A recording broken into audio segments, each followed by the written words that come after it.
Rodan? Or is it Radon? Or is it Rodan?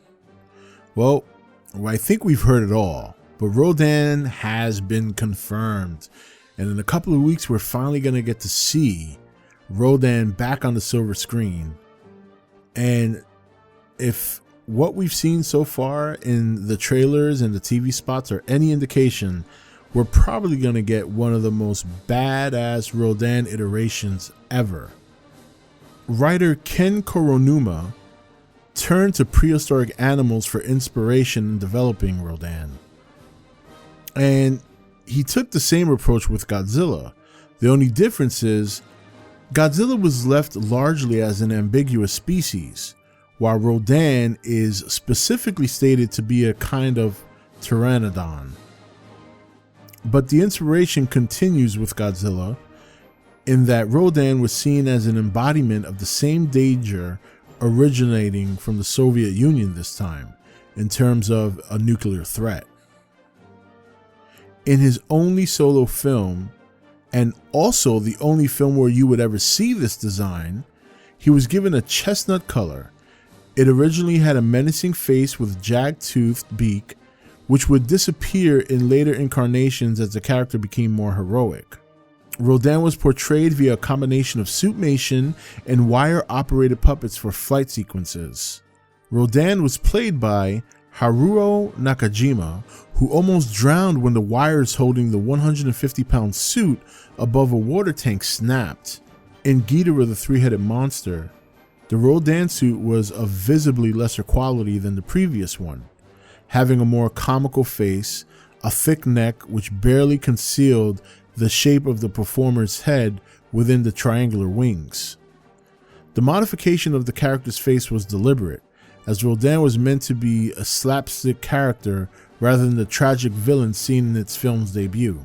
However, he had a long absence in cinemas after the Showa series, and he wouldn't be revived again until 1993's Godzilla vs. Mechagodzilla 2.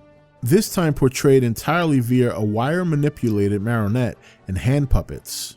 Having received criticism for his emphasis on battle sequences relying heavily on beam weapons, special effects artist Koichi Kawakita sought to make the confrontation between Godzilla and Rodan as physical as possible. And this is one thing that was very common during the Heisei series. Every monster had some sort of projectile that they would shoot.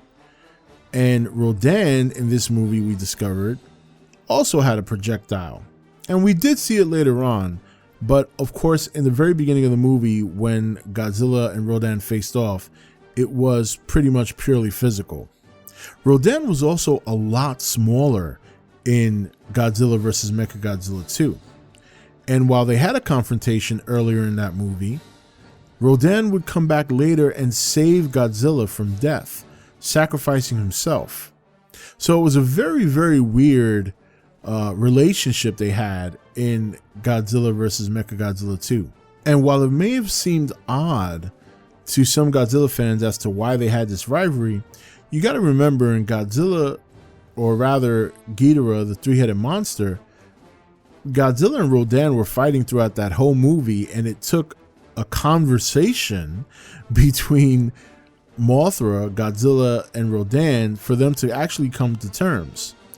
Later after that, in Monster Zero, we would see that obviously they continued to have a working relationship as they both banded together to take down Ghidorah. And then of course this relationship continues in Destroy All Monsters, where they once again have to take down Ghidorah along with some other buddies of theirs. Rodan has always been a very interesting monster, and as we all know, is Mike Dougherty's favorite kaiju, which would explain why it seems that he's getting a lot of love in this upcoming Godzilla King of the Monsters movie. And so far, some of the best kaiju highlights coming out of the trailers and the TV spots are exclusive to Rodan, giving us the idea that we're going to see Rodan probably steal the show in this movie.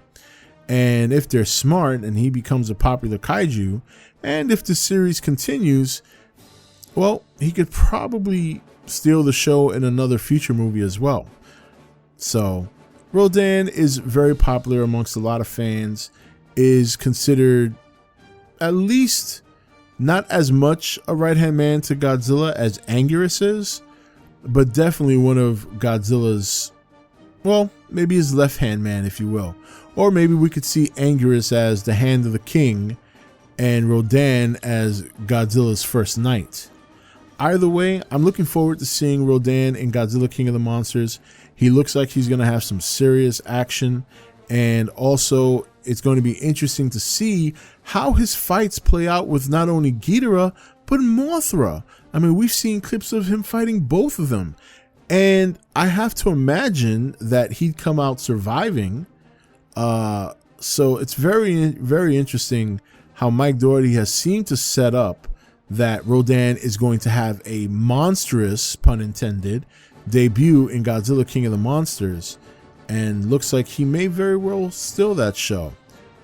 I want to see how he's going to hold up against Ghidorah, because that would be impressive if he at least gives Ghidorah a good fight.